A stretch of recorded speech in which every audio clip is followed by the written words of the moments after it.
Hola, buenos días, perdón por la demora. Bienvenidos y bienvenidas a estas jornadas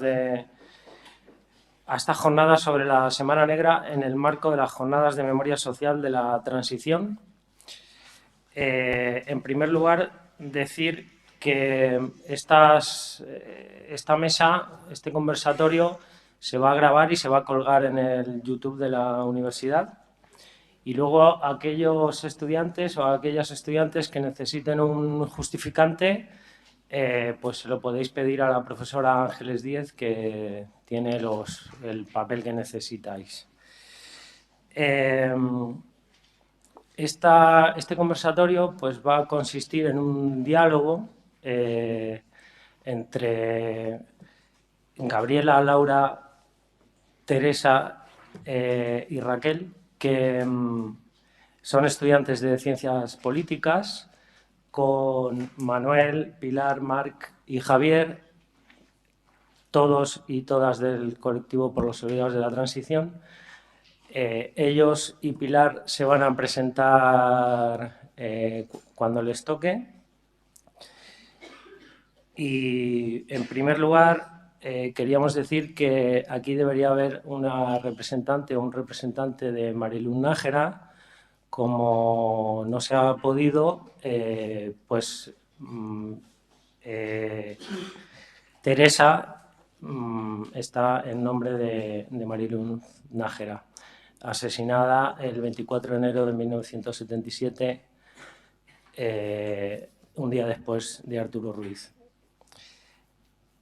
Dicho esto, empezamos con Gabriela, que va a leer una pequeña introducción sobre lo que fue la llamada transición, para ubicar este diálogo y este conversatorio en un contexto más amplio. Gabriela. Ya, ¿no? Vale.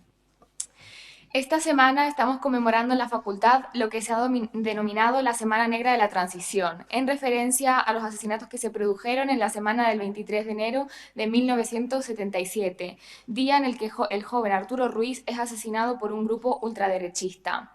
La mañana siguiente, del 24 de enero, Mariluz Nájera es asesinada a manos de la policía durante una manifestación en protesta por el asesinato de Arturo Ruiz.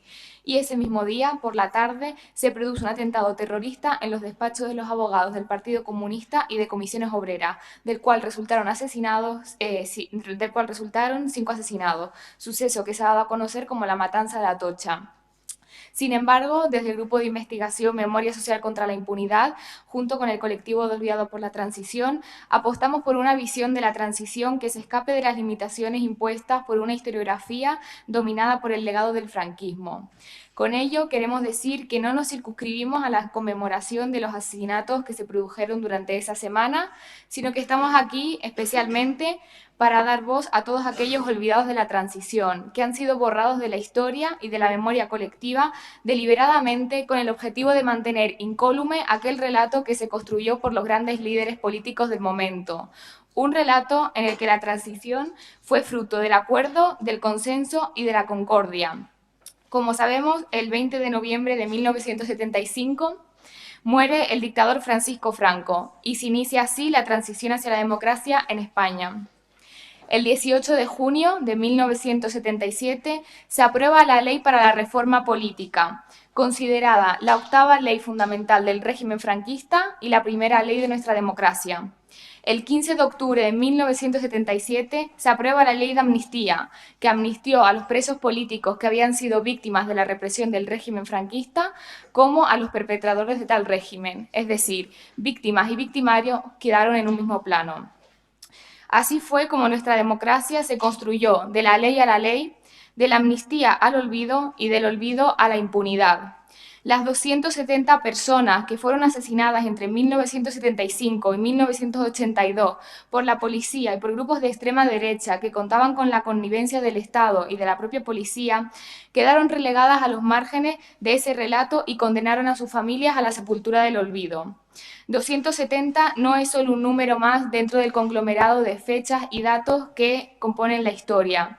270 son asesinados, son personas que tenían una vida, un futuro y un presente, que tenían una familia que no se olvida de ellas y que continúa luchando a día de hoy contra la impunidad de aquello que les dio muerte y les dio olvido, contra ese Estado democrático que se impuso a golpe de Constitución y que continuó matando, asesinando tras la muerte de Franco, pues todo se mantuvo exactamente igual, atado y bien atado.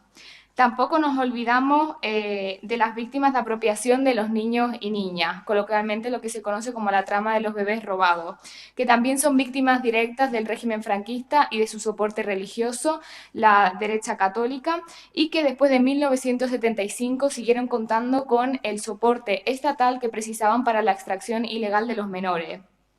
Por todo ello, estamos aquí para cuestionar ese relato oficial a través de la propia historia de las víctimas de aquella transición que se dijo pacífica.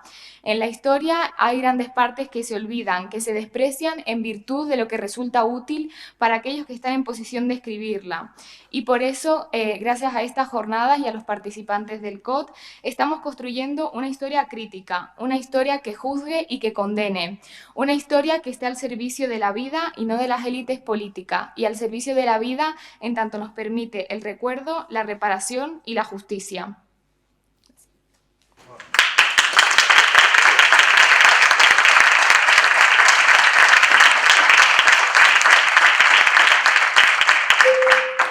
Bueno, continuamos con las presentaciones. En primer lugar, Teresa hace la presentación en nombre de Mariluz, en representación de Mariluz Nájera. Buenos días. Bueno, dada la imposibilidad de encontrar a familiares de Mariluz Nájera, estoy aquí para poder contaros un poco quién era ella. Y bueno, era estudiante de esta misma facultad de tercer curso. Tenía 20 años y la mañana del 24 de enero de 1977 decidí salir a la calle a apoyar las multitudinarias movilizaciones que se estaban produciendo en Madrid como señal de protesta por el asesinato de Arturo Ruiz, compañero también de la facultad, y contra la desmedida violencia policial legitimada por el gobierno para callar las voces discordantes de aquella transición modélica. El asesinato de Arturo Ruiz era solo la punta del iceberg de una dura política de represión contra la ciudadanía y el estudiantado, amparada por el entonces ministro del Gobierno, Rodolfo Martín Villa.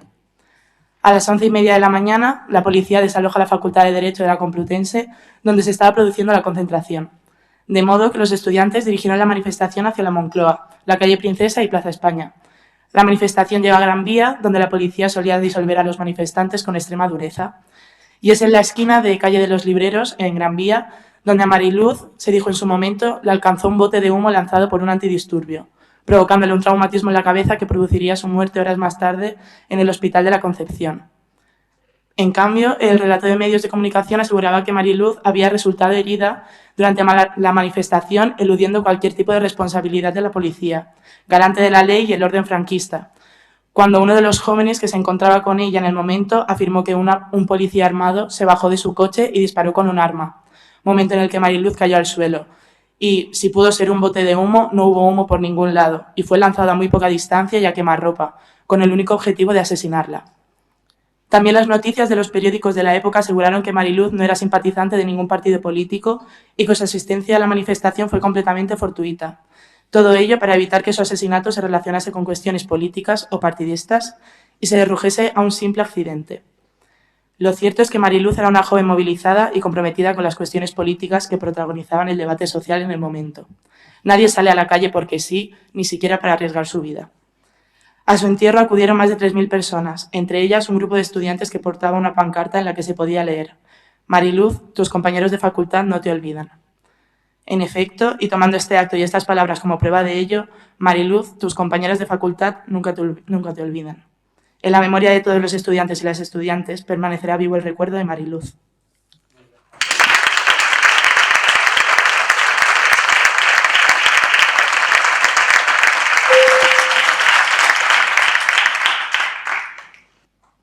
Bueno, a continuación le damos la palabra a Manuel Ruiz para que nos cuente su historia.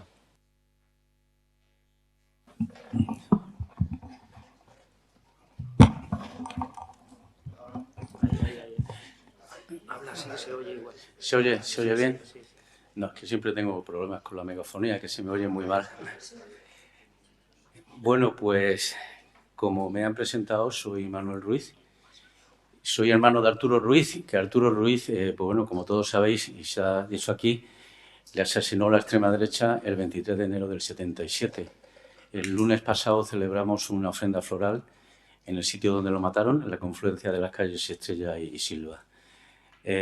¿Por qué mataron a Arturo? Pues, bueno, el delito era que estaba muy concienciado con el tema de derechos humanos, estaba muy concienciado con temas sociales, y esa mañana acudió a una manifestación que estaba pidiendo que los presos que estaban por conciencia en la cárcel saliesen. Lo que se decía en la manifestación era libertad, autonomía, libertad y estatuto de autonomía. O sea, se pedían ciertas cosas. Bueno, el caso es que durante la manifestación carga la policía, se digregan los manifestantes y parte de ellos van a parar a la Plaza de los Cines Luna, donde está la placa de Arturo, la plaza de Soledad Torres Acosta. Se encuentran rodeados por los guerrilleros de Cristo Rey, que eran una banda fascista, que estaba siempre en connivencia con la policía, porque esto no es que me lo vaya a contar nadie, esto lo sé. Cuando se sentían acorralados se escondían en las comisarías y cuando salían a la caza del rojo salían de las comisarías también. Bueno, el caso es que, tampoco quiero entrar en muchos detalles, después de unas palabras que tuvieron con los guerrilleros, uno de ellos, perteneciente a la AAA, ahora hablamos de la AAA, era un judío nazi, Jorge Cesarki Goldstein, un argentino, que estaba aquí en España, pues según él, designado por Dios para acabar con el comunismo. Este le pasa la pistola a un guerrillero de Cristo Rey que se llamaba José Ignacio Fernández Guaza, que después de hacer un tiro al aire salieron los manifestantes corriendo y le dio 2 tiros por la espalda. Murió al instante. El asesino material al día siguiente huyó de Madrid en dirección al País Vasco y le protegieron en el cuartel de Guernica, en el cuartel de la Guardia Civil. Estuvo protegido, según los testimonios que tengo y según consta en el sumario, que cuando pedía dinero la familia se lo mandaba a un guardia civil, que se llamaba Juan Cabrera, un guardia civil que posteriormente tuvo responsabilidades en el CSET.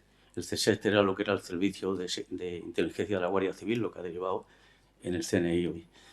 O sea, con esto quiero decir que la complicidad entre policía y bandas de extrema derecha estaba totalmente documentada y era una auténtica realidad.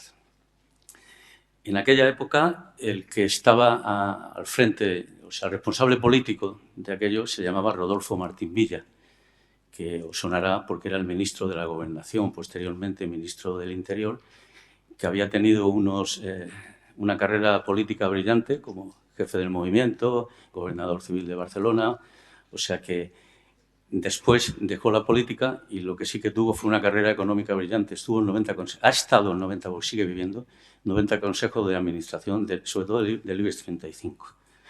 Ha sido consejero delegado de Prisa, con lo cual tiene un poder que no se puede uno meter con él. Rodolfo Martín Villa está en la querella argentina, no quería dejar de hablaros de ello. Yo estoy querellado contra Rodolfo Martín Villa. A Rodolfo Martín Villa se le pide 12 asesinatos, lo de la matanza de Vitoria, San Fermines y el asesinato de Arturo. La jueza argentina ha considerado que era responsable de 4 asesinatos directos.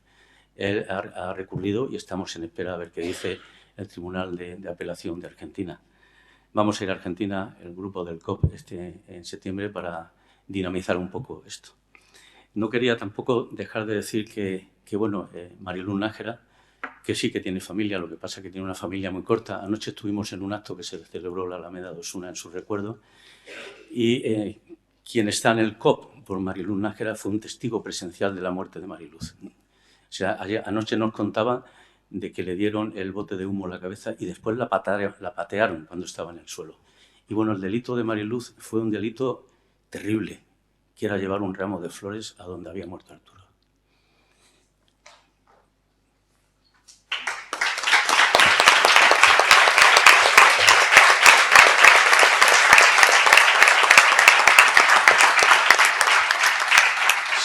Siempre digo que para mí la transición y la Semana Negra se refleja en una imagen, en el altar que pusieron en la calle Silva, de flores y velas. Llegó un policía y lo pateó. Se ve una bota de un policía pateándolo y luego hay un señor limpiando la sangre con una manguera. Eso es la transición.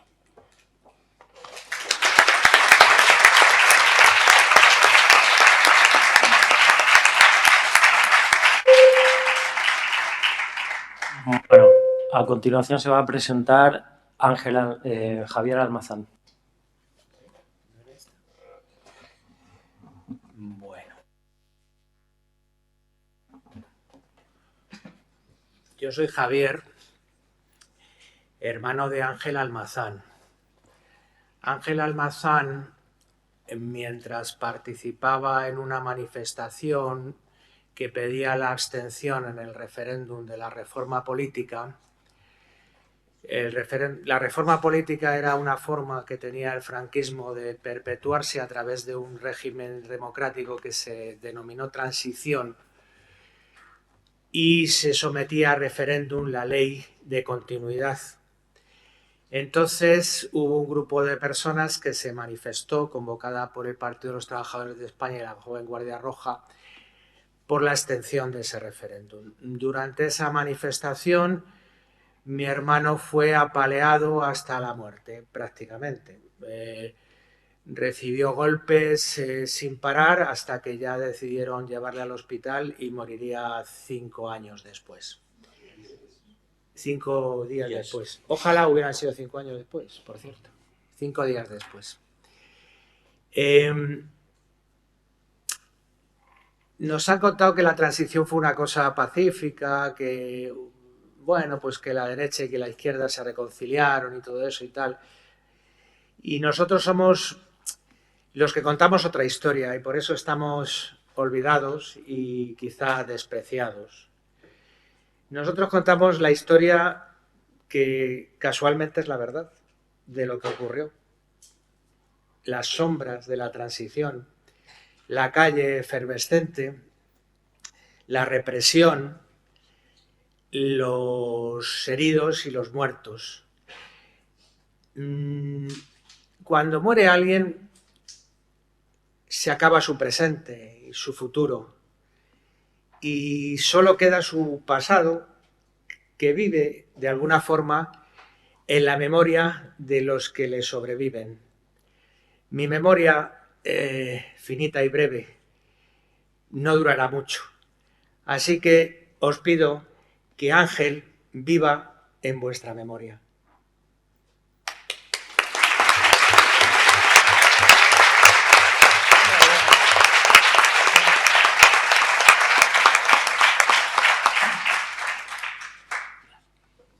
Bueno, muchas gracias, Javier. Ahora se va a presentar Pilar Navarro.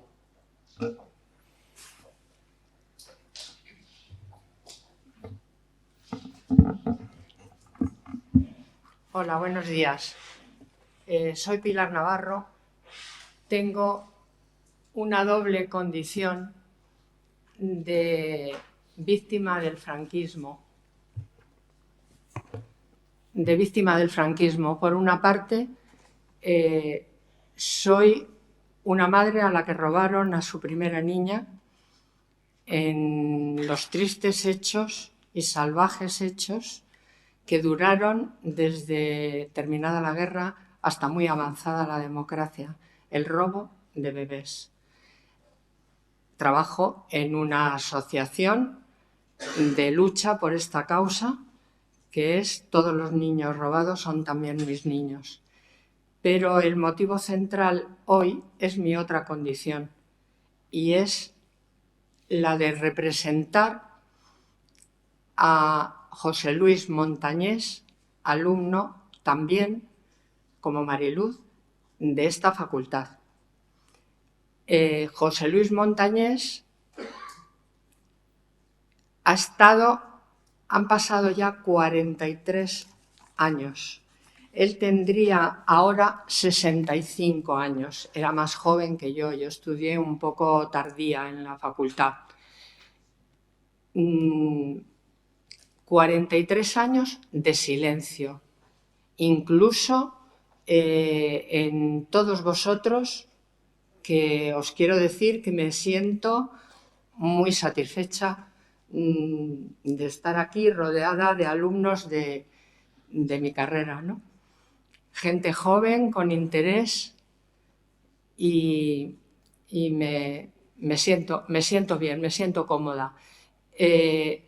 A todas estas personas que murieron, que asesinaron, sus familias evidentemente no querrían que fueran mártires, ¿eh?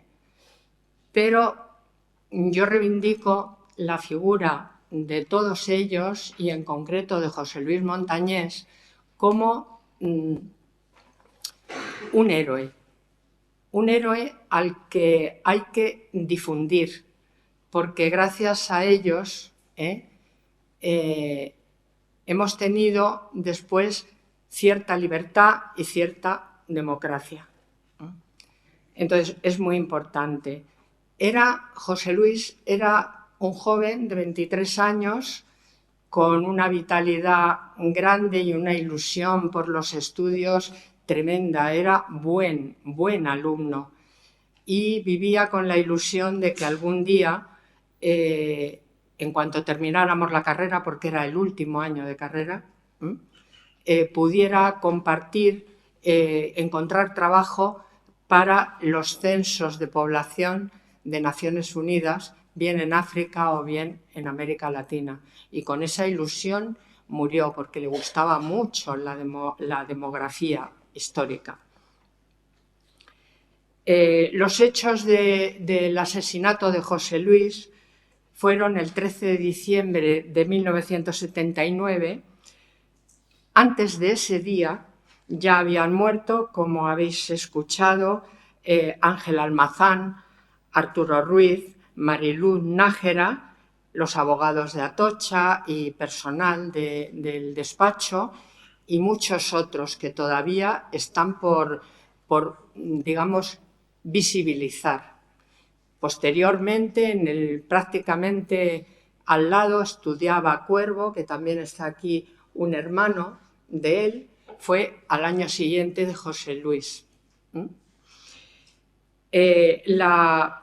La situación en aquella época, que teníamos de presidente ya a Suárez, estaba muy convulsa. Los trabajadores en el norte estaban con huelgas generales.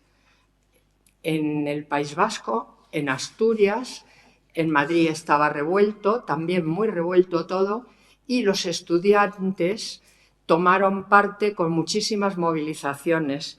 Estaba la Coordinadora de Enseñanza Media y FP, y tenían movilizados unos 90 centros en paro total. La otra coordinadora era la de estudiantes universitarios, y estos tenían delegados elegidos democráticamente en 100 centros. Luchaban con cierta dificultad por mantener la unidad y la independencia, que no era fácil, porque el uso de la figura del consenso por parte de los poderes franquistas y de la oposición, aparte de la oposición antifranquista, generaba desconfianza en los pactos y negociaciones en todos los estudiantes. No coincidían del todo con el PSOE ni con el PC en cuanto al proyecto de ley de autonomía universitaria. Y esa fue la movilización en contra de esa ley por parte de los estudiantes. Y el día 13 se dieron las dos manifestaciones, la manifestación de trabajadores que convocaban los sindicatos y la manifestación de los estudiantes en contra de la LAU.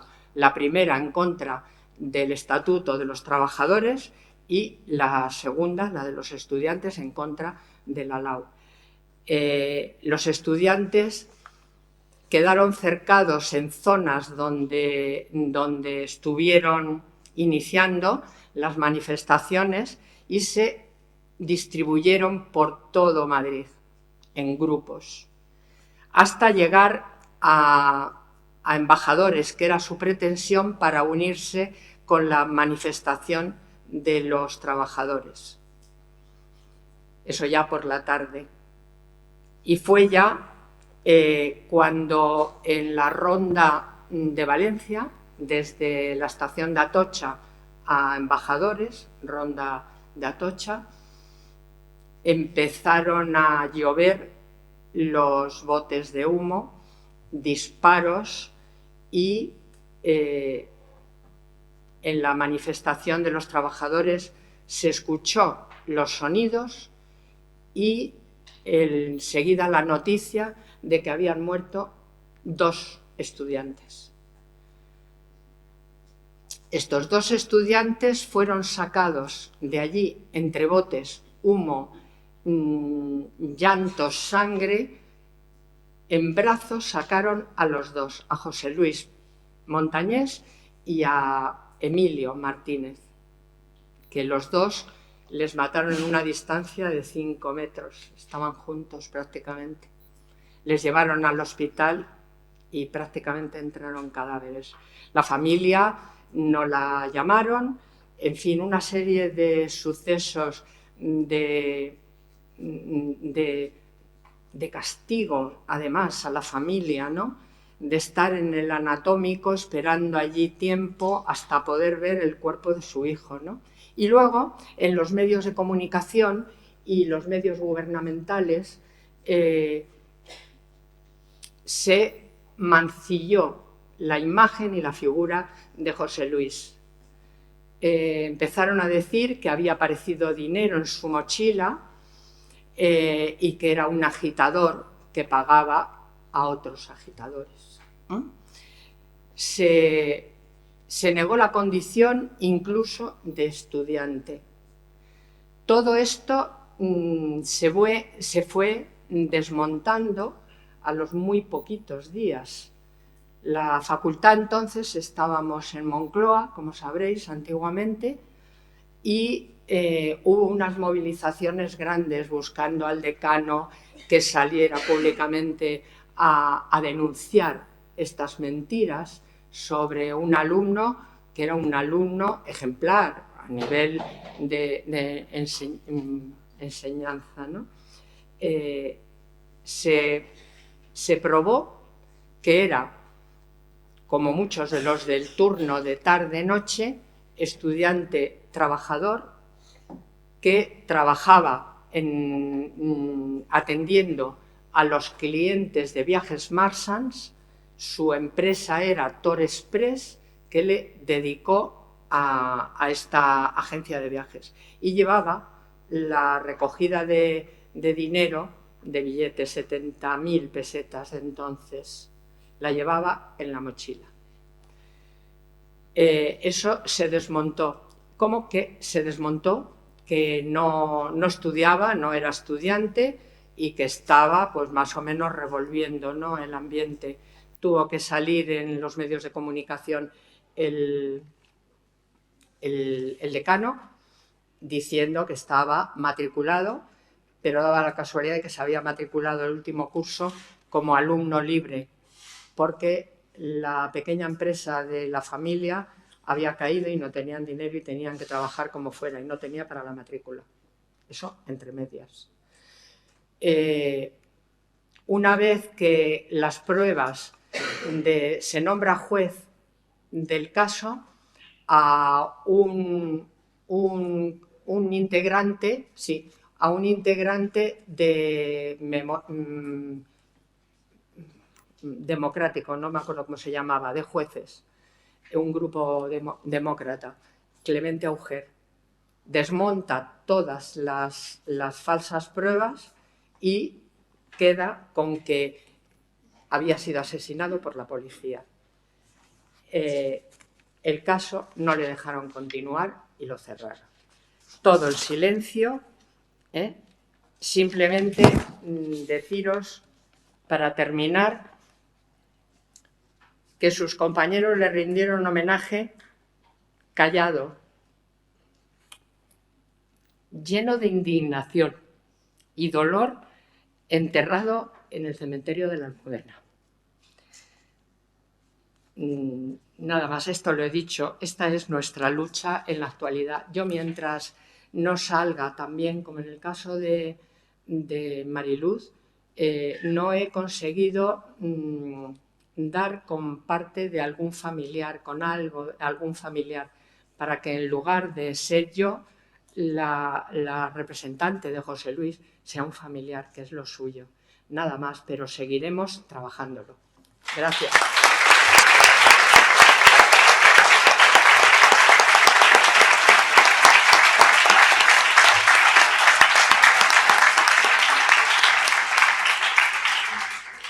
Bueno, muchas gracias, Pilar. Recordar que tenemos que controlar un poco los tiempos para que dé tiempo al conversatorio, y le damos la palabra a Marc Muñoz. Hola, buenos días a todos y a todas. Yo, en nombre de la familia, quería dar las gracias por vuestra invitación. El asesinato de mi hermano no forma parte de lo que se ha llamado conocer como la Semana Trágica de Madrid, ¿no? Pero sí que era fruto de la represión del Estado, la represión que ejerció contra todas las movilizaciones populares, estudiantiles y obreras, ¿no? Hago mías las palabras de Pilar, de que da gusto ver gente joven en sitios como este. Sois el presente y el futuro de la memoria, y sin vosotros perderemos la batalla. A una persona se la mata cuando la matan en la calle y cuando se le olvida. Y actos como los de hoy son los que ayudan a mantener la imagen viva, ¿no? En el 78, concretamente el 11 de septiembre del 78, la Diada Nacional de Cataluña, mi hermano y yo militábamos en el Partido Comunista de España Internacional. Y salimos a la calle, pues, de la Diada. Y salimos a la calle pidiendo la disolución de las fuerzas de los cozos represivos y contra el Estatuto de la Moncloa, ¿no? La policía cargó a la manifestación oficial, supongo que para prepararse, para entrar en calor, ¿no? La manifestación oficial, Jordi Pujol, todos los políticos, las autoridades y tal, pero en la manifestación, al final de la manifestación, cargó la policía, ¿no? La gente se enfadó, total que la manifestación, que nuestras manifestaciones no acostumbraban a ser mayoritarias, eran 1.500 personas como máximo. Aquel día, hostia, era un número importante de compañeros que nos acompañaban en la manifestación, ¿no? Había mucho nerviosismo, pero iniciamos la manifestación, ramas arriba, ramas abajo, entramos en la calle Fernando y íbamos a la plaza Sant Jaume, que es donde hay el Ayuntamiento de Barcelona y el Palau de la Generalitat, ¿no? Allí ya no nos dejaron llegar, ya no nos dejaron entrar, y se produjo un intento de detención. Bueno, cuando empezaron a disparar, mi hermano y yo formamos parte de los piquetes de defensa de la manifestación, ¿no? Cuando no te dejan entrar por un sitio, pues vas a ver si puedes entrar por otro. Eso lo hace todo el mundo, ¿no? Y en la plaza adyacente, que era un escenario completamente diferente, 50 metros del que estaba sucediendo en la calle Fernando, en la calle Ferran, hubo un intento de detención con 2 coches de la Brigada Central de Información, de paisano, y empezaron a disparar. Nosotros nos defendimos, empezaron a disparar, salimos corriendo uno por un sitio, otro para otro, y a mi hermano, bueno, después cuando pudimos editar el documental, recogiendo testimonios que habíamos perdido durante 40 años, y eso, pues, construimos el relato de los hechos, ¿no? Y a mi hermano hemos llegado a la conclusión de que salieron detrás de él, concretamente uno, Francisco Rodríguez Méndez, perdonen. Este es el que creemos que fue el autor material de los disparos. El que intentó la detención, y pues yo, era José Luis Valero Miras, los dos que han declarado y los dos contra los que nosotros nos querellamos en la querella argentina, junto con su responsable político y su responsable militar, ¿no? Que era Martín Villa y el rey, evidentemente, ¿no? Bueno, pues no corrió mucho. Llegó a la calle Fernando y un tiro del 38 le atravesó el corazón y cayó de bruces al suelo, ¿no? Yo ya no pude verlo, ¿no? Perdónate, es que me pongo muy nervioso cuando hablan de jóvenes, me pongo muy nervioso. Préstame mucha atención. Yo ya no lo volví a ver vivo, ¿no? Bueno, quedas un poco de yo. Y en el portal donde introdujeron al cuerpo de mi hermano, los compañeros del partido lo introdujeron, pues, con respeto, ¿no? Pones una persona cara arriba, ¿no? Que es como, no sabes qué pasa. Y en aquel momento entran dos tíos que dicen que son médicos, le dan la vuelta al cuerpo y le quieren sacar la bala. Esto es muy bestia. Le quieren sacar la bala con un bolígrafo y un sifón para limpiar la sangre. No lo pueden hacer, mandan una ambulancia, se van, mandan una ambulancia y se llevan el cadáver, lo secuestran. Eso según el abogado, el segundo abogado que tuvimos en el proceso judicial, es un levantamiento de cadáver completamente ilícito, ilegal. Si hay un muerto lo tiene que levantar un juez, tienen que haber unos trámites, ¿no? Y lo tuvieron secuestrado 2 horas, cerca de 3 horas, en un hospital que era Peracamps, ¿no? Hasta que lo encontramos nosotros. Yo voy a casa, con mi padre empezamos a recorrer, y mi hermana empezamos a recorrer los hospitales hasta que lo encontramos, ¿no? En fin, si veréis el documental ya lo explicamos un poquito más, es por no alargarme, ¿no? Hicieron adelantar la hora del entierro, detuvieron a todos los integrantes del partido en el cementerio, a 34 personas, me parece que fueron, y el proceso judicial, que mi padre, al reconocer el cadáver, se fue a la primera comisaría que entró y puso una denuncia por asesinato. Al final tuvieron que coger la denuncia porque, bueno, era evidente. Mi hijo ha salido a trabajar, que trabajaba también en una agencia de viajes, y está muerto con un tiro ahí en Peracamps. Que alguien lo ha matado, ¿no? Y al final tuvieron que coger la denuncia. Esto dio paso a un proceso judicial que duró hasta el 82, donde lo archivaron por falta de pruebas. Nosotros pedimos el procesamiento del único nombre que creíamos que era el autor, que era José Luis Barrero Miras, pero después hemos visto que no, que este fue el señuelo, por decirlo de alguna manera, y el tirador era Francisco Rodríguez Méndez, un pájaro que después ha hecho carrera en los servicios oscuros del Ministerio del Interior. Los nexos de unión podían ser la represión feroz, como he dicho antes, del Estado, ¿no? Toda la oposición que saliera a la calle molestaba su proceso de transición, ¿no? No sé, hay partidos, PSOE, PC, Comisiones Obreras, UGT, de la izquierda, que traicionó a la clase trabajadora, porque para mí es una de las mayores traiciones a la clase trabajadora, ¿no? Que quería la ruptura con la dictadura, la pactaron y se repartieron el pastel, ¿no? Pues todo lo que sobraba, todo lo que estaba a la izquierda del PC era cosa de la Guardia Civil. No sé si lo dijo Rosor, no sé quién lo dijo, ¿no? Todo lo que está a la izquierda del PC es cosa de la Guardia Civil. Y la Guardia Civil sabemos cómo actuaba, ¿no? Y cómo actúa. En fin, 5 céntimos un poquito de todo este asunto, y si queréis hablar un poquito más, pues yo seré encantado de estar con vosotros. Gracias.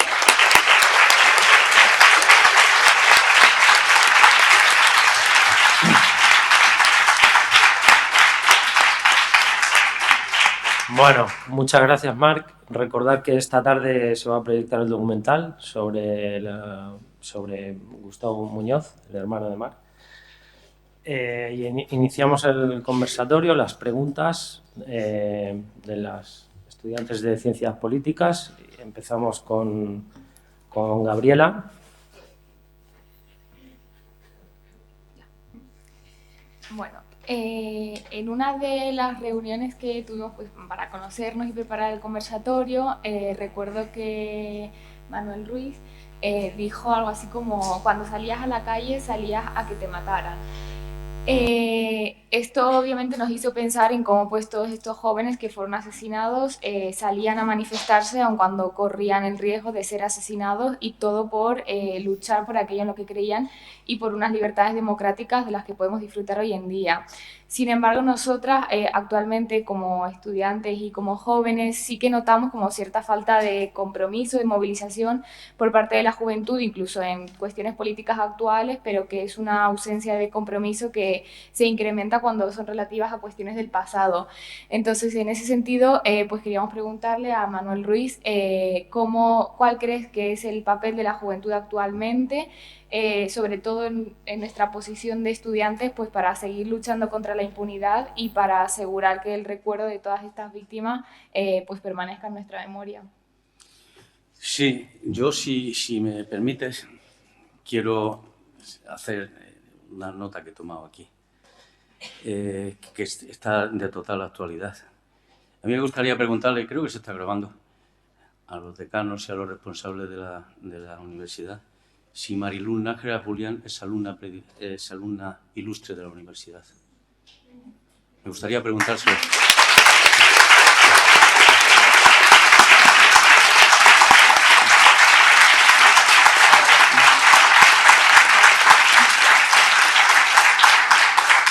A mí me da vergüenza ajena. O sea, me da vergüenza ajena. Yo probablemente si fuese estudiante no sería tan complaciente. A lo mejor es que antes éramos más beligerantes. Y segundo, si me permites también, quería haceros otra apunte. Antes de ayer, el líder de la oposición, señor Feijóo, estaba reivindicando la AAA para Madrid. La AAA es la Alianza Anticomunista Argentina, de la que formaba parte Jorge Cesarqui Goldstein, que fue el dueño de la pistola que mató a Arturo. ¿Estamos reivindicando eso? ¿De verdad? ¿Es ignorancia? ¿Es mala fe? Ya vale de hacer daño a las víctimas. Que yo no sé, en el caso de Marc y en el caso de Vicente y en el caso de Juan Carlos, que es el hermano de Vicente Cuervo y tal, hay una cosa que sí que os quería decir, y es que cuando ocurrían estos hechos nos llamaban para amenazarnos por la noche, por teléfono. Nos llamaban y nos decían, si seguís investigando vais a acabar como los de Atocha. Eso al abogado nuestro. Entonces, como podéis comprender, las heridas nosotros no las hemos cerrado, porque cuando hay víctimas oficiales, víctimas del terrorismo oficiales, que todos sabéis a los que me refiero, nosotros somos las marginales, esas que son oficiales. Cuando hay víctimas oficiales y se les declara que tienen todo el derecho del mundo, unos fastos y unos recomendados, el presidente del gobierno, el jefe del Estado. Pues mira, yo casi prefiero que estéis vosotros aquí, que no sois políticos y no sois políticos en activo y no vais a sacar nada de esto. Y ya al hilo de la pregunta que me hacen, ¿qué es lo que esperamos de vosotros? Que no lo olvidéis, porque ha dicho uno de mis compañeros, que creo que ha sido Pilar, que cuando a las víctimas se las olvida, se las matan por segunda vez. Entonces, vosotros, como jóvenes, porque hay una cosa que sí que os quería decir, prácticamente todos los que murieron eran menores de edad. La mayoría de edad estaba a los 21 años, Arturo tenía 19, Gustavo creo que tenía 16, o sea, eran todos menores de edad, se dedicaban a matar menores de edad. ¿Y qué salía la policía a la calle? Pues sí, la policía salía a la calle pues a acabar con los rojos, y eso estaba claro, o sea, había un plan predeterminado en acabar con cierta parte de la población, que es algo en lo que el Estado no va a admitir nunca, porque si lo admitiese serían crímenes de lesa humanidad, y los crímenes de lesa humanidad no prescriben nunca y no se pueden amnistiar. Dicho esto, quiero decir que el que dictó la prescripción del delito de mi hermano, igual os suena, se llama Fernando Grande Marlaska, cuando era magistrado de la Audiencia Nacional. Yo no sé si me he ido mucho de la pregunta, pero si te vale la respuesta, sí. Y lo que sí que me gustaría luego es que intervinieseis vosotros, que como han dicho, me da una alegría terrible ver aquí gente que no está jubilada, que es lo que estamos habituados nosotros a hablar con gente jubilada.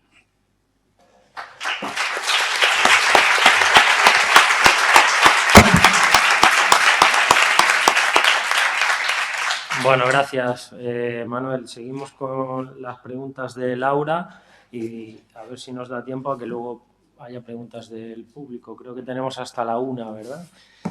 Bueno, Laura.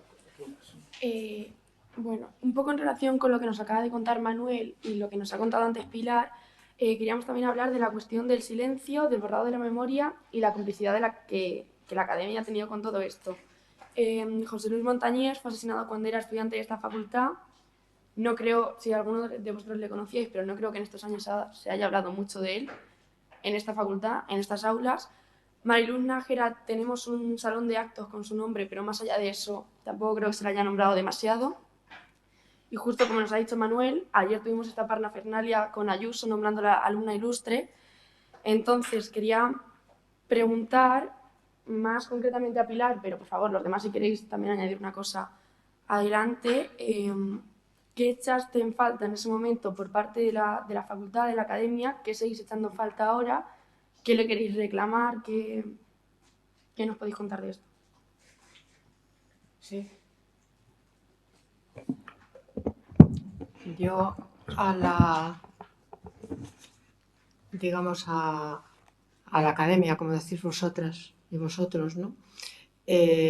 Le reclamaría reparación estamos buscando la verdad, estamos buscando la justicia, pero aquí se le puede reparar la imagen a José Luis Montañés de manera que se consiga que la gente sepa que reunía una serie de cualidades sociales para aportar a esta sociedad si hubiera podido vivir. Cualidades que junto con las cualidades políticas que yo francamente no sé si militaba o no militaba, pero como en casi todos los casos de estos asesinatos se decía que no militaban, que no pertenecían a nada, pues pienso que puede ser la misma estrategia, ¿no? Creo que él era de izquierdas, era muy sensible ante la injusticia, se rebelaba, y creo que la academia, me vais a perdonar, pero también pediría que se nombrara desde aquí, donde estudió y donde tenía sus ilusiones puestas, que se le nombraba también alumno de honor.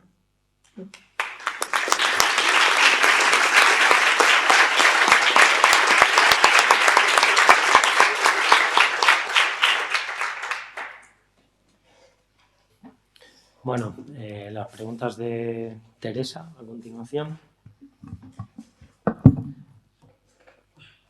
Perdón, un momento. Vale. Otro punto que no querríamos dejar fuera del conversatorio es la acción urbanística deliberada de borrado de la memoria, la decisión de qué placas mantener en el espacio público y cuáles lamentablemente no creemos que nunca llegarán a ser colgadas, o utilizar la gentrificación y la turistificación de Madrid como arma política, siendo un territorio donde la disputa por la imposición de un relato favorable a la transición sigue en la actualidad. De esta manera, historias como las de hoy, las cuales lo contradicen, se ven expulsadas del espacio público, obligándonos al silencio y finalmente al olvido. Manuel, pienso un montón en una frase que dijiste la última vez que nos reunimos todos, que era que no hay nada donde mataron a Mariluz y habrá un momento que nadie lo sabrá. Y es verdad que por muchos actos como este hagamos, si en el espacio público no se ve reflejado toda esta lucha, es verdad que a lo mejor hará falta que hagamos algo más. Y me gustaría saber, desde vuestro punto de vista, qué haría falta o qué desearíais que ocurriera para abandonar como esa neutralidad de la ciudad de Madrid. Sí, bueno, yo creo que lo justo sería que lo estudiaseis, que se insertase en el currículo. Vosotros, por la juventud que tenéis, en algunos casos insultante, porque estoy viendo a gente aquí jovencísima, pues no habéis conocido esto, pero es que además de no conocerlo, es que os lo han robado. A vosotros os han robado parte de la historia. O sea, además de robárosla, os han encontrado cosas que no son ciertas. La transición no existió. Fue un traspaso de poderes. O sea, yo siempre digo lo mismo. ¿Qué otro plan había? Si no hubiésemos llegado a esto, ¿qué otra opción había? La que quiso la derecha. O sea, al no haber ruptura, como ha dicho Marc, pues nosotros tenemos que tragarnos todo lo que nos digamos. Y yo, esto quizás enlace más con la primera pregunta que me han hecho, lo que sí que tiene que ser en la universidad es crítica, siempre, siempre, con todos. Haya quien haya en el poder, siempre tiene que ser crítica. Y yo echo mucho de menos porque viví, rozando el ambiente universitario que había en el año 77 y me da envidia. Los chavales estaban muy movilizados, los chavales estaban muy politizados, los chavales tenían una cultura política terrible. Y yo no lo digo por vosotros, porque esto es como cuando el cura le da la bronca a los que van a misa, no lo voy a dar la bronca a vosotros, evidentemente, ¿no? Pero la juventud está muy poco movilizada y muy poco, digamos, con inquietudes y con acabar pues, con las injusticias, con lo que hemos hablado antes, de que se hagan cosas que no se las traga nadie, como lo de ayer de la presidenta de la comunidad. Este tipo de cosas, pues yo creo que antes había mucha movilización. ¿Qué podéis hacer vosotros? Contarlo, moveros, a la universidad que lo meta a ese, hacer esto. Esto que estáis haciendo vosotros hoy es importantísimo. O sea, nosotros ahora mismo estamos todos los del colectivo nerviosísimos porque estamos viendo de que hay gente joven y que estáis súper implicados. Eso a nosotros, digamos que es uno de nuestros mayores logros. Tenemos que agradecérselo a muchos profesores, pero el que vosotros estéis aquí oyéndonos a nosotros y ver que os están mintiendo, que os han mentido, que el relato oficial no es cierto. Todo ese tipo de cosas que habléis, que es que nosotros somos la punta del iceberg, que cuando mataban a alguien quedaba noqueado de por vida. A mí me ha costado 40 años salir a contar esta historia. Y lo mismo que a mí, a muchos. ¿Cuántos se ha ocupado el gobierno de hacer un censo oficial de víctimas de la transición? No. ¿Tiene que hacerlo? Sí. ¿Tenemos que obligarle? Sí. La milonga esta que nos han contado de la ley de memoria que se ha salido hace poco, pues es una ley de memoria que sí que reconoce las exhumaciones, las víctimas, la guerra civil, pero cuando hablamos de la transición, ojo, eso es un tema tabú. Voy a contar una cosa. Cuando murió mi hermano, cuando le declararon víctima del terrorismo, el señor Felipe González Márquez, y además yo no me corto un pelo, voy a hablar con nombres y apellidos, el señor Felipe González Márquez escribió a mi familia diciendo que era un crimen que no tenía que ser impune, que había que investigar. Tengo la carta. Y ese mismo señor, hace unos años, cuando vino a declarar a Martín Villa, cuando declaró Martín Villa en la Embajada Argentina, escribió una carta diciendo que yo era un delincuente por haberme querellado contra Martín Villa, que yo lo único que hice fue pedir justicia. Si yo no quiero que a Martín Villa ni le metan, a mí me da igual. Lo único que quiero es que cuente lo que pasó y que cuente el relato. Y lo mismo que yo, que cuente lo de Ángel, lo de Gustavo, lo de Vicente. O sea, que cuente todo y que se hagan un censo y que se molesten. Y si no, para eso estamos nosotros, porque solo responden a presiones, para presionarlos. ¿Hay que volver a la calle? Pues hay que volver a la calle. Muy bien. Laura. Javier. Sí. El 15 de diciembre en el puente de Vallecas, en la casa de mis padres, pusimos una placa en recuerdo de mi hermano. Si llegamos a pedir permiso al Ayuntamiento de Madrid, nos hubieran dicho que no. O sea que es una placa ilegal. Entonces ahora mismo, pues mi hermano tiene una placa en el puente de Vallecas. Pero una placa, ¿por qué en una calle? Bueno, una calle, una avenida, ¿no? ¿Por qué en una plaza? Una plaza que tenga árboles, bancos de madera para que la gente se pueda sentar y algún mendigo incluso pueda pasar la noche. Que sea un punto de encuentro en un lugar de paso y que esté llena de gente y que haya chicos pequeños que jueguen por ahí y tal, y gente con perros y todo eso. Y luego que la plaza la llamen como quieran. Me da igual.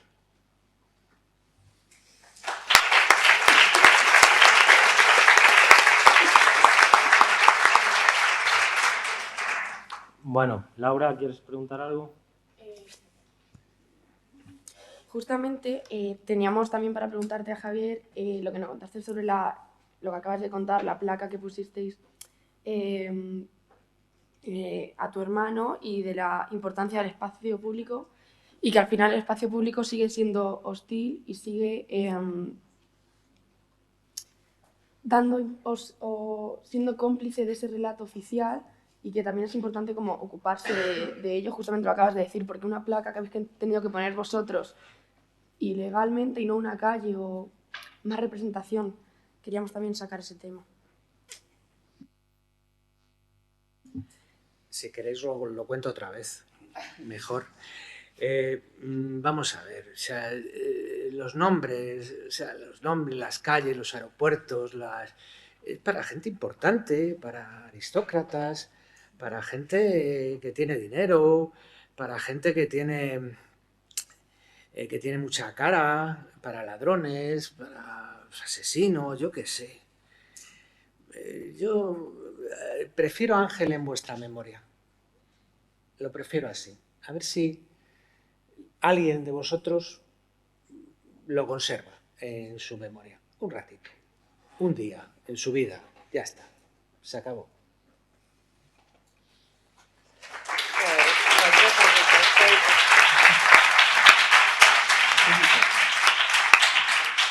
Gabriela.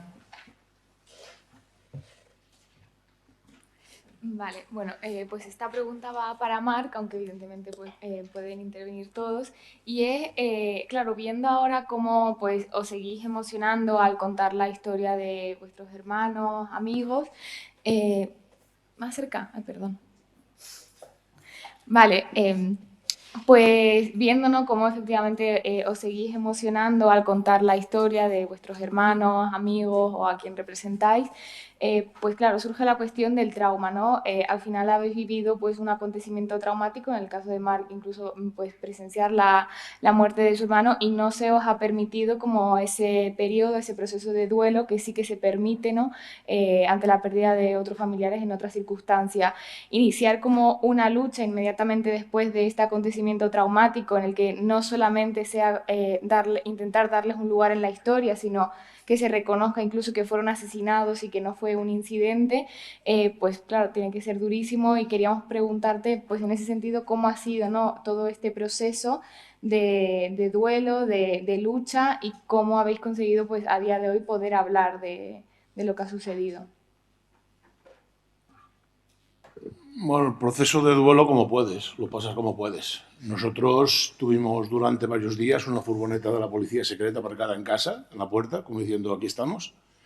Y el comisario Rubio, junto con otro policía, el comisario Rubio, para los que no sepáis, es el que dirigió la entrada de la Policía Nacional en la Plaza de Toros 2 meses antes del asesinato de mi hermano. El que la dirigió in situ, entró pistola en mano en la Plaza de Toros, ¿no? Pues este personaje se presentó en casa de mis padres al día siguiente de haber matado a mi hermano. ¿Cómo superas eso? ¿Cómo te comes eso? Eso no te lo puedes comer de ninguna manera, eso no se supera. Este tipo amenazó, con bonitas palabras, ¿no? Aconsejó a mis padres de adelantar el sepelio, porque se iba a liar, ahí iban a ir todos los comunistas y se iba a liar ahí tal. Total, que mis padres estaban pues completamente desconcertados. A mí me tenían en otro piso más arriba, porque bueno, esas cosas que pasan y tal, ¿no? Luego me mandaron 2 meses aquí a Madrid. Estuve 2 meses aquí, cuando volví a Barcelona, pues bueno, te encuentras lo que te encuentras, ¿no? Una película, ¿no? Pero bueno, mientras hubo el proceso judicial abierto, pues la cuestión de la justicia esta, pues tenías aquella luz al final del pasillo que buscabas un poco como punto de referencia de tus actividades, de tu quehacer día a día, ¿no? Cuando quedó archivada, entonces empezó lo que hemos llamado en casa el combate de la memoria, ¿no? Que ahora ya no habría posibilidad. Claro, la querella argentina es del 2010, estamos hablando de 1988, casi 30 años, ¿no? 82, perdón, cuando cerraron el expediente de mi hermano, ¿no? Pues el combate de la memoria era eso, el homenaje año tras año en la plaza, en el carrer Ferran de Barcelona, allí donde murió. Y eso, pues con el tiempo ha ido creciendo, ¿no? Porque al principio éramos pocos, íbamos, pero eso claro, era un día, ¿no? Ibas el 11 de septiembre y ya está. Y hasta el año siguiente desaparecía, ¿no? Implicación de los partidos políticos en aquella época, 0, ¿no? De hecho, hay titulares de prensa de la época en los que sí, a bombo y platillo anunciaban la creación de una comisión de investigación por los hechos ocurridos y tal. Y el Ferran Cardenal, que en aquel tiempo era el gobernador civil de Barcelona, les dijo que lisa y llanamente que estaban intentando investigar un cuerpo policial y eso no estaba permitido. Así que se asumieron las consecuencias. Bueno, pues ahí acabó la comisión investigadora. La siguió un tiempo el LCR porque una militante suya, la misma noche, se resultó herida en la puerta de la comisaría de Villa Laietana. Salieron disparados los policías de allí con sus fusiles, empezaron a disparar, que eran las 10 de la noche, y la LCR fue la que continuó un poco más la comisión esta, porque también colocaron a su compañera, Laura Masip, ¿no? También se fue a no reírse esto. No quisieron saber nada y desapareció. Y luego, pues a partir de aquel momento, el combate de la memoria. La colaboración con los partidos políticos, cero patatero, hasta que se creó la Coordinadora de Unidad Popular, las CUPs, que era la izquierda extraparlamentaria por la que me movía yo, que era la izquierda extraparlamentaria, y a partir de aquel momento allí se generó una simpatía y una colaboración muy buena, ¿no? Y hoy en día es el acto de homenaje a mi hermano, el 11 de septiembre en el carrer Ferran, es el primer acto de la Diada Nacional de Cataluña, es el acto el primer acto que se hace de ese día y es el acto central de la CUP el 11 de septiembre, ¿no? Esto te da acceso a altavoces, a micrófonos, a ruedas de prensa, amplía el espectro, ¿no? Pero lo que es la justicia en España, a la efecto que no.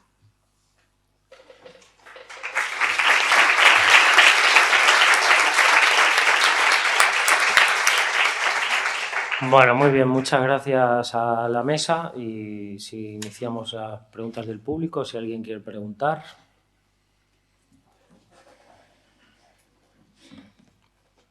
Es un momento delicado ahora, ¿eh? Hay que romper el hielo. Allí hay una palabra. Allí.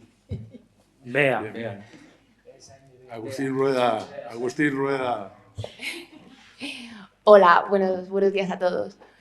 Bueno, yo quería comentaros que desde que yo empecé a estudiar he visto y a militar, he visto un auge en los movimientos memorialistas y ante este auge de vuestras reivindicaciones he visto un repliegue y he visto desde algunas instituciones memorialistas se apuesta por la igualación de las víctimas.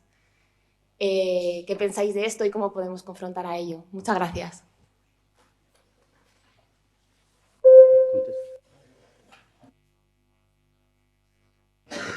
Igualación de las víctimas, Bea. Sí, por ejemplo, igualar a vuestros familiares con el asesinato de Carrero Blanco. Como que todos son víctimas. Es la sensación que yo tengo desde los movimientos memorialistas, no de vosotros, pero quería saber cómo podemos confrontar. Bueno, vamos a ver. Carrero Blanco fue víctima del terrorismo. Creo, hay por aquí un historiador, que es Joan Garcés, que igual soy muy osado y digo luego cosas pero bueno, yo digo cosas desde mi experiencia. Creo que sí, que efectivamente Carrero Blanco es víctima del terrorismo. Igualación de las víctimas, lo he dicho antes. Hay víctimas oficiales, son las víctimas oficiales, y luego estamos las víctimas marginales. Y dentro de las víctimas marginales luego hay otras más marginales. Porque aquí cuando se consigue el estatus es cuando te declaran víctima del terrorismo. Yo estoy diciendo una cosa los últimos días, que es lo siguiente. Terrorismo es una banda organizada que aterroriza a la población. En el año 77 la policía aterrorizaba a la población. Yo lo siento mucho, que eran crímenes de Estado, pues lo siento. Yo así lo veo. Y si hay que declarar a la gente que mató la policía víctima del terrorismo, pues tendrán que hacerlo. Lo que pasa es que, claro, evidentemente, yo creo que los primeros interesados en desmarcarse de la policía del 77 sería la policía actual. Tampoco veo mucho interés en que se desmarquen de aquella gente, porque al no haber ruptura siguió la misma. Y respecto de las víctimas, pues hombre, yo te puedo decir que no son los... voy a hablar de alguien que el día que lo mataron yo lo pasé bastante mal.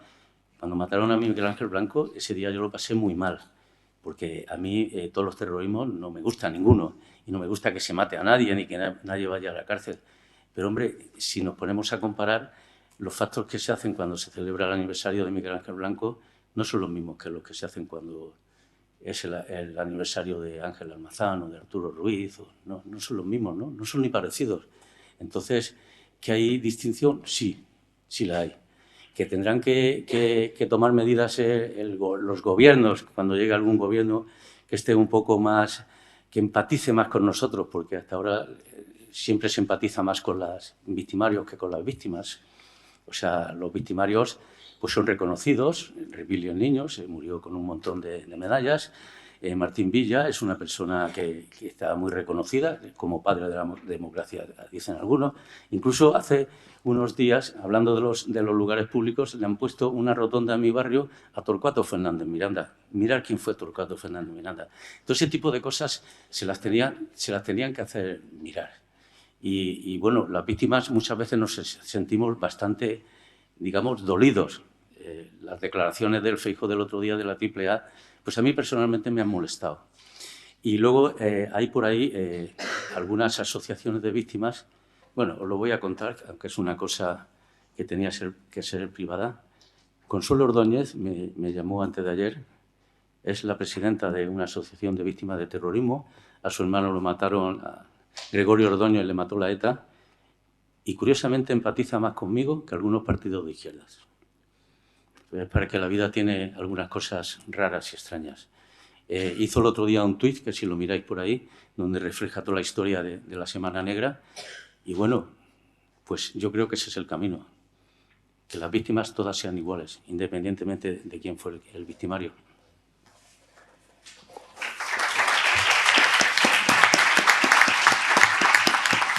Javier, ¿quieres decir algo?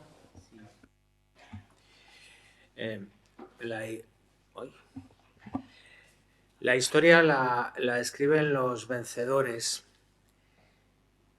Para los vencedores, las víctimas son las víctimas de ETA, que necesitan consuelo, apoyo y reparación. Si no quieres ser absolutamente parcial, puedes abrir un pequeño resquicio para las víctimas de la extrema derecha. Se las puede nombrar también víctimas del terrorismo, pero esas ya no van a tener ni consuelo, ni ayuda, ni apoyo, ni reparación. Las víctimas de la policía, de la Guardia Civil, esas no se reconocen como víctimas de terrorismo ni nada de esto. Están ahí en un limbo. Porque si se reconocieran como víctimas del terrorismo, se tendría que reconocer un Estado terrorista, unos crímenes de Estado. Y eso constituiría delitos de lesa humanidad, que no gozan de la prescripción que tienen todos los delitos de las víctimas de la transición.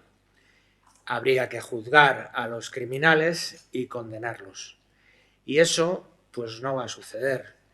La historia la escriben los vencedores.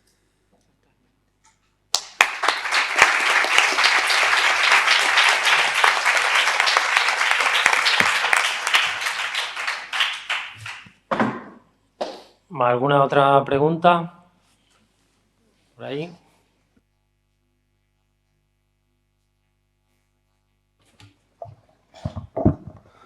Hola, buenas. Pues quería preguntar que se ve cómo se está politizando, como hay un debate dentro del Legislativo y el Ejecutivo acerca de las leyes de memoria, pero las leyes de memoria solo en torno a las víctimas del franquismo, apartando a las víctimas de la transición y de la última época de la dictadura. A mí me gustaría saber si desde la izquierda parlamentaria habíais tenido algún tipo de relación y qué tipo de relación habríais tenido con ella.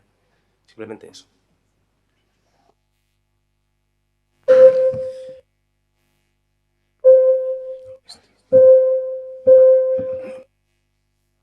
Complicado esto. Sí. Bueno, en los últimos años sí que hemos tenido algún contacto con la izquierda parlamentaria. De hecho, antes de ayer, en la ofrenda floral que se hizo de Arturo, fue bastante gente. Bastante gente que están en actividad política. Y normalmente la gente de izquierdas, porque la gente del otro bando no quieren saber nada. Incluso los oficiales, el PSOE tampoco. Este tema es un tema que les repele un poco. Yo vuelvo a decirte, y lo digo esto, y yo sé que esto sienta mal en algunos sitios, y es que lo ha dicho Javier antes y yo lo vuelvo a repetir. Nosotros hemos sido ignorados por la derecha y por la izquierda siempre, porque molestamos a la derecha y a la izquierda, a unos por acción y a otros por omisión. Que yo recuerde, hasta que no he tomado yo la palabra y he salido a la prensa a hablar y tal, porque en mi casa hablar de mi hermano era un tema tabú para mi madre, porque no, sobre todo para mi madre. Nadie se ha puesto en contacto conmigo nunca, jamás. Entonces, sí, hemos sido ignorados por la izquierda, os lo digo. Sé que molesta a la gente de la izquierda, pero es así, me da igual. Yo digo mi verdad. A mí nadie se ha puesto nunca en contacto conmigo. He tenido que ser yo el que me abriera. Con lo cual, si la izquierda ahora nos atiende, muchas veces, no nos vamos a engañar, responde a intereses electorales, responde a otro tipo de intereses que yo, pues si me puedo aprovechar yo de ellos y que, como ha dicho Marc, nos den altavoz y que nos oigáis vosotros, pues bienvenido sea. O sea, digamos que esto es una relación de intereses mutuos, ¿no? Que ellos consideran que tienen que hablar con nosotros en época electoral, pues vamos a aprovecharlo. Pero sobre todo que se hable de nosotros, que es un tema tabú.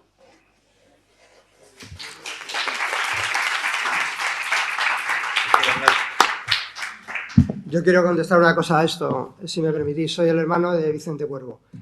La ley de memoria histórica Más País consiguió que se hiciera una cláusula, la decimosexta, que se puso finalmente después a la ley, y es solamente un párrafo donde amplía desde el 78 hasta el 83, digo, a ver si quiero decir las cosas bien.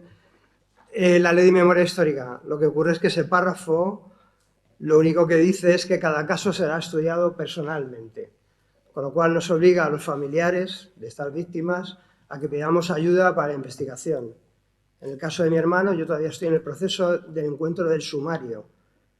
Llevamos 1 año y pico pidiendo el sumario al juzgado de instrucción y no lo conseguimos. Vale.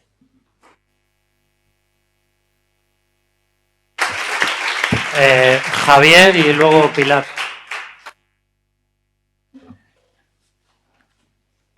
Todas las leyes de memoria, bueno, ha habido 2 nada más, todas, tienen la vocación de ley de punto final. Estas leyes que siempre hace la izquierda, bueno, el PSOE y tal, vienen muy bien a la derecha también, porque una vez que promulgas la ley, se acabó. Ya tenéis la ley, hijos, iros a vuestra casa. Bien. Estupendo. Esta ley, como la anterior de Zapatero, ¿verdad? ¿Se cambiará el discurso de la verdad? No lo creo. ¿Justicia? ¿Se juzgará a los culpables? Por supuesto que no. ¿Reparación? Qué gracioso. Y como tal, pues no va a resolver, va a intentar, eso sí, va a intentar que no haya más pasos hacia adelante. Ojalá no lo consiga, ojalá no lo consiga. Esto tiene que seguir. Nosotros, desde luego, no vamos a seguir, esto no nos va a frenar, no nos va a conformar. Ya está. Ay, ¿no hay aplausos para mí?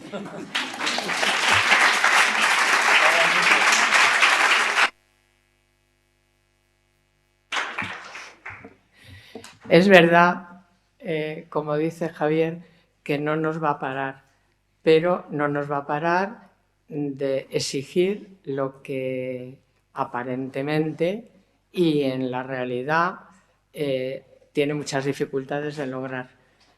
¿Verdad? Hay cuatro principios que repetimos, ¿verdad? Justicia, reparación y no repetición, ¿no? Está claro que las asociaciones memorialistas no todas son lo mismo, como en la sociedad, en todos los ámbitos. Hay gente memorialista demócrata que quiere trabajar y conseguir esos principios. En el tema en concreto de bebés robados, llevamos 12 años en pos de que se apruebe una ley. ¿Para qué? Para que tengamos una dotación, unas herramientas mínimas que no disponemos y que tenemos que buscarnos la vida. O sea, tenemos que hacer de detectives para ver los pasos que nos niegan cómo podemos descubrir esos vacíos. Queremos esa fiscalía que ayude. Queremos un banco de datos, porque hay mucha gente que no sabe su identidad, que sabe que fueron adoptados, pero no saben que fueron robados, y de quién son hijos. Entonces, para una serie de cuestiones creo que es necesario las leyes. Que luego las leyes jurídicamente en concreto con la última ley de memoria histórica, está toda la gente luchadora muy descontenta porque te impide recurrir a la justicia. Y además, aunque recurrieras, la justicia mayoritariamente es una estructura que proviene del franquismo. No hay forma de superarlo. En el caso de bebés robados, la mayoría de las demandas se archivan.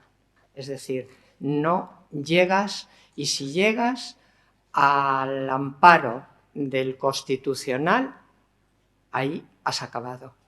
Yo he recorrido todos esos escalones hasta el Constitucional, ya se me ha cerrado todo. ¿Qué es lo que tengo? Seguir con la querella argentina, que también tenemos demandas, los bebés robados, pero con vistas a arrancar algo, no con la esperanza de que solucionen todos los casos.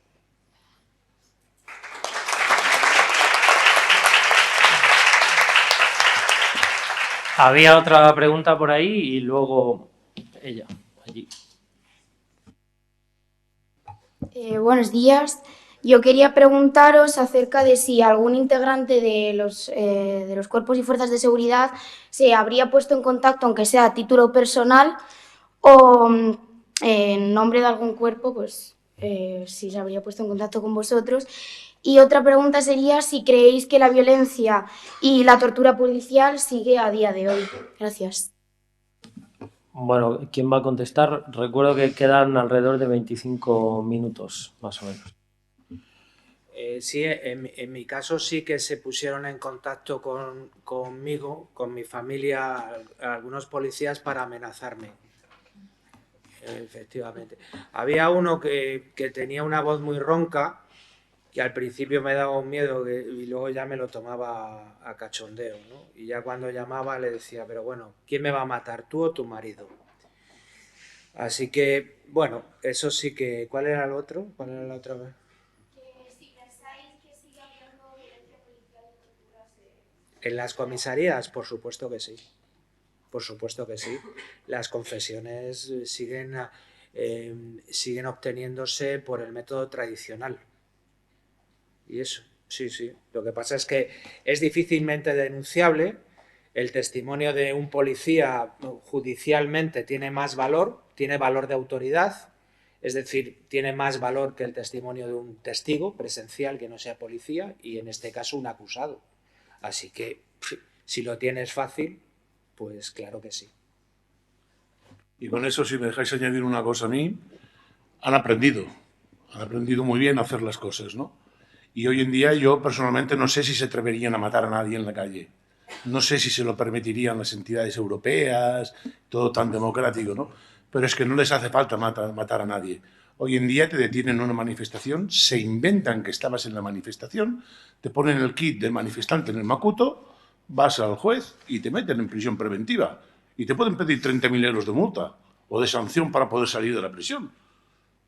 Con eso te arruinan. Si tú te quedas antecedentes ya no podrás ser nunca un funcionario público. Ya te limitan tu futuro, ¿no? Son más civilinos en la represión, pero lo ejercen igual.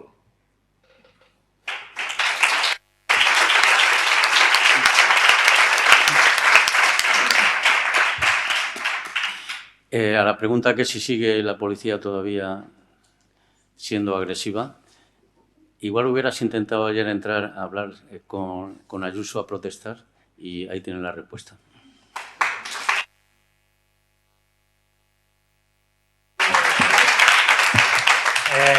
Por allí. Un segundo, Matías. Un segundo, que simplemente quería hacer un añadido a todo el tema de la tortura. Sabéis que durante los años 80 se creó una asociación contra la tortura que presidía, bueno, formaba parte Jorge del Cura. Ellos hacían un trabajo de seguimiento de las torturas que se seguían produciendo en comisaría. Tienen unas estadísticas, publicaban unos informes de las torturas y de los policías que las cometían. Esa asociación tuvo que disolverse porque le pusieron una multa, algo así como de 60.000 euros, una cosa, para acabar con esa asociación que lo que hacía era investigar los casos de tortura. Todavía siguen existiendo. En algún momento trataremos de localizar a Jorge del Cura, que tiene mucha relación con el COT, con el colectivo de los olvidados de la transición, para que nos hable de cómo está la situación en este momento de las torturas, las detenciones en comisaría.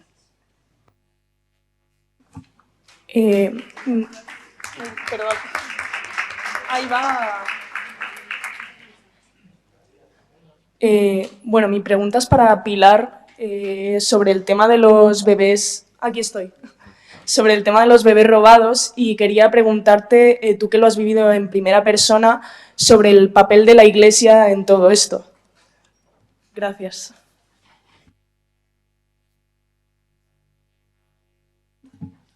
El papel de la Iglesia fue fundamental en toda la dictadura, de sancionar como auténticos cristianos a la gente que había matado y que seguía matando.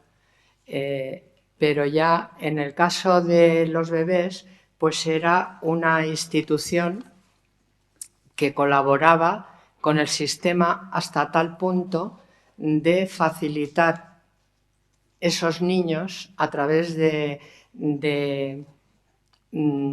¿cómo se llama?, congregaciones de monjas fundamentalmente, que operaban en los hospitales. Entonces la implicación ha sido absoluta.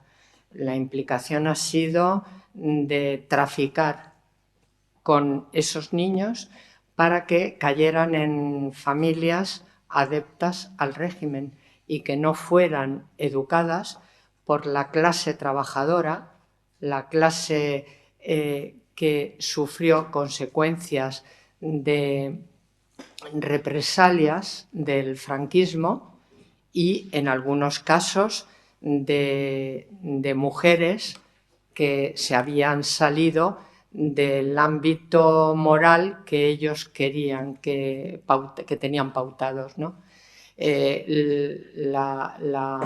La Iglesia influyó en toda la ideología que había. Era una época gris para las mujeres, ¿no?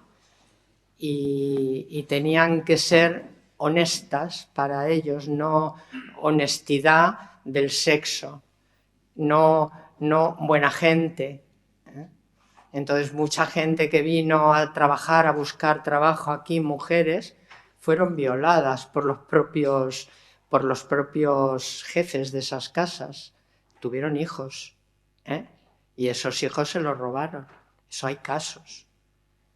Entonces, bueno, es una institución que ha marcado y sigue todavía marcando, porque no se nos olvide que en España todavía es duro decirlo, pero existen las dos Españas.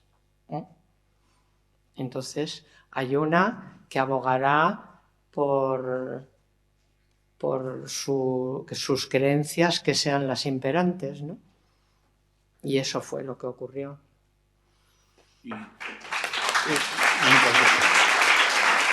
Sí, si me permitís un momento, pasa que no recuerdo muy bien el caso sobre la implicación de la Iglesia, cómo hoy en día se la sigue protegiendo, ¿no?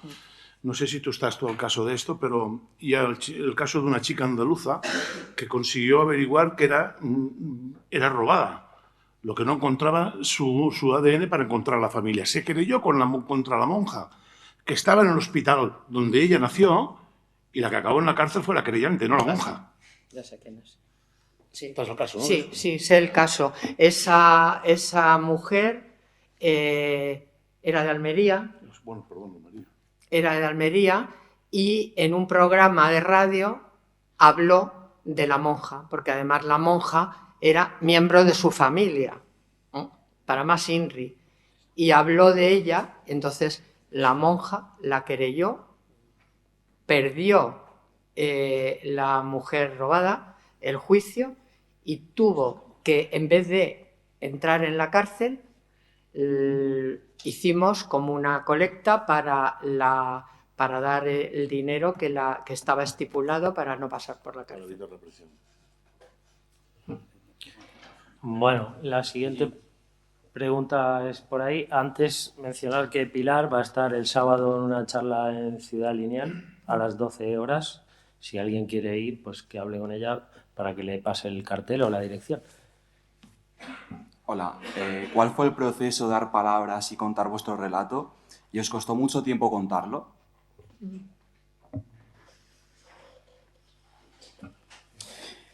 El proceso de... Es que no te he oído lo primero que has dicho. ¿Cuál fue vuestro proceso de dar palabras y contar vuestro relato? ¿Y si os costó mucho hacerlo? Sí, mucho. O sea, el otro día, cuando fuimos a poner la placa de Ángel Almazán, allí a Vallecas, luego este señor que tengo aquí a mi izquierda, que se llama Javier Almazán, estuvo contando pues cosas de su niñez, de su familia y tal. ¿Y tú sabes el valor que hay que tener para hacer eso? Yo sí lo sé. Hay que tener muchísimo valor. Entonces, a nosotros nos ha costado mucho porque, vuelvo otra vez al tema de las víctimas, las víctimas oficiales tienen una cantidad de prebendas que no te lo puedes ni imaginar. Tiene prioridad para acceder a vivienda, para acceder a trabajo y tal. Un montón de historias. Sin embargo, a nosotros es al contrario. Nos amenazan, Entonces eso es muy difícil de superar. En el caso, entiendo que igual que yo todos, sobre todo por las madres. Yo empecé a hablar y empecé un poco a salir, digamos, de mi silencio cuando murieron mis padres, porque yo no quería que sufriesen mis padres. Y mis padres, pues todos los años cuando se hacía lo de Abogados de Atocha, que sombrecía todo, Abogados de Atocha fue un atentado que a los que estaban alrededor, digamos, un poco los ocultó, no ocultado, digamos, no por ellos, porque los abogados pobrecillos, ¿no? Pero recuerdo que cuando conocí a Javier, una de las primeras cosas que me dijo es que cuando empezaban a hablar de la transición y tal, y hablaban de Arturo, él se cabreaba porque decía, ya no hablan de Ángel. Yo creo que en ese sentido no hemos sido iguales porque yo no quería que hablasen de mi hermano. Ahora sí.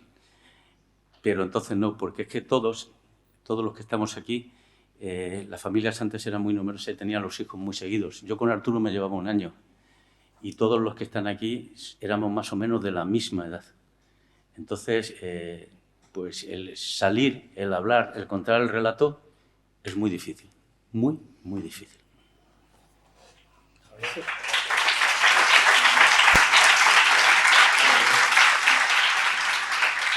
Fijaros qué difícil es cuando te enteras con el paso del tiempo. Yo en el 2011 es cuando me enteré de que mi caso era igual a otros que estaba oyendo y veía escritos en prensa como Diagonal, como digamos por redes, no en la prensa mayoritaria, ¿no? Y empecé a ver qué había pasado. Descubro que puedo ser ya una madre a la que han robado a la hija, y en ese momento yo no quiero hablar del tema, yo no quiero hablar. yo tenía un sentimiento de culpabilidad grande, porque pensaba que no había sido capaz de descubrir que me quitaron a mi hija, que no murió. Y poco a poco fui superándolo. ¿Cómo? Con la lucha. Buscando una organización que reuniera las características que a mí me parecían que eran las apropiadas. Y cuando ya entré, he ido hablando, pero siempre me emociono. Hay momentos que me emociono y quiero deciros que como herramientas que estamos usando ya no es solo ir por asociaciones, por radios, por plataformas, sino ya estamos empezando con el tema del teatro. Y es tan difícil decir unas frases que tienen que salir, porque va a ser un teatro reivindicativo del tema de bebés robados, que me está costando dejar, pero eso es muy difícil, quitártelo. No te lo quitarás, pienso yo, hasta que la herida cierre. ¿Y cómo cierra? En el caso de los familiares asesinados, simplemente con el reconocimiento de la barbaridad que han hecho con tu hermano, con tu hijo o con quien sea. Entonces podrá rebajarse esa tensión, ¿no? Pero ese duelo es de por vida, mientras que no aparezcan o desde el Estado se vaya pidiendo perdón, sin más. Yo sí lo contaba, lo que pasa es que no le importaba a nadie. Entonces llegué a la conclusión de que no tenía importancia.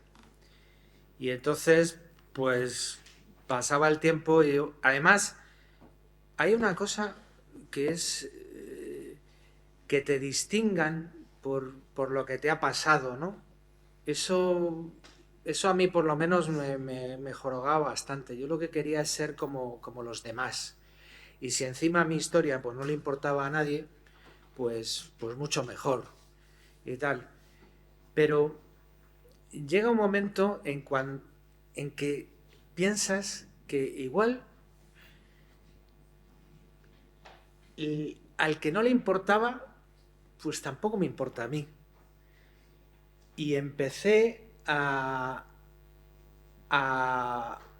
contar otra vez el relato, y cuando por primera vez con público que me escuchaba dije que a mi hermano lo había matado la policía a golpes un día y tal, yo me quedé acojonado. Era la primera vez y ocurrió hace 20 años y a mi hermano lo mataron hace 46. Hasta ese momento no había encontrado interlocutores que me hicieran ni puto caso, vamos. O sea, eso es así. Y bueno, ahí voy. Y ahora me dice, venga, ya no lo cuentes más, que ya está bien. Oye, aplaudimos. Bueno, la última pregunta, yo creo, quedan apenas 8 minutos por ahí.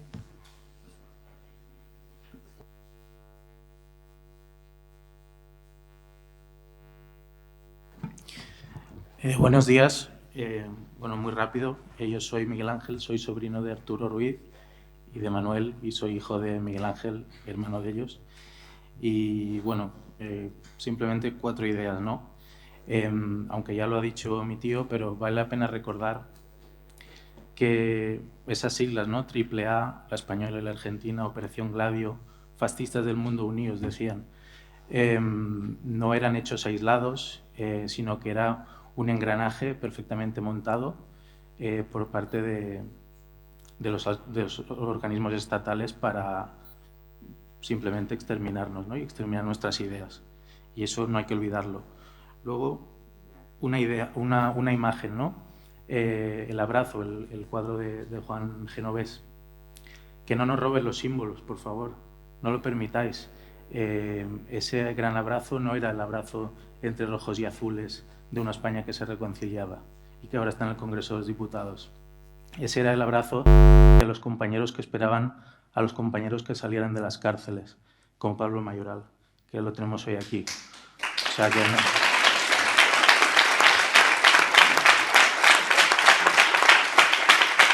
no nos roben los símbolos.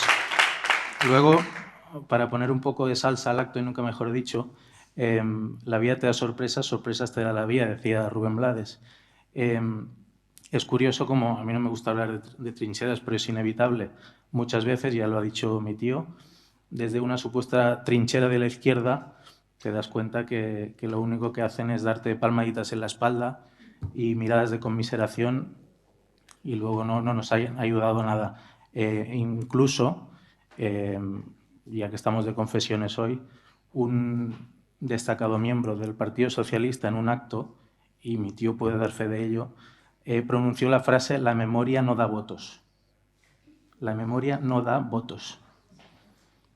O sea que vale la pena recordarlo.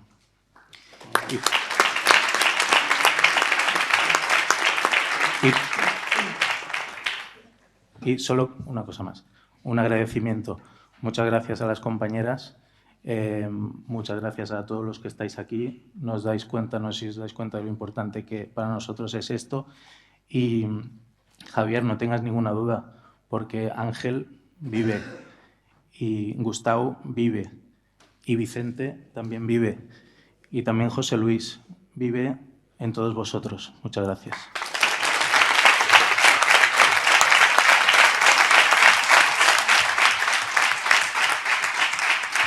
Bueno, sentimos mucho las preguntas que han faltado, pero ya no hay más tiempo. Tenemos que cerrar aquí. Podemos cerrar con la palabra de Manuel, muy rápida, muy breve. Sí, solamente una cosa. Sabéis que hay ahí abajo una exposición que están todos. Y yo quería deciros una cosa que la pienso y tal, o sea, porque la especie se va degenerando. ¿Os habéis fijado los guapos que eran todos? Bueno, muchas gracias a todos y a todas.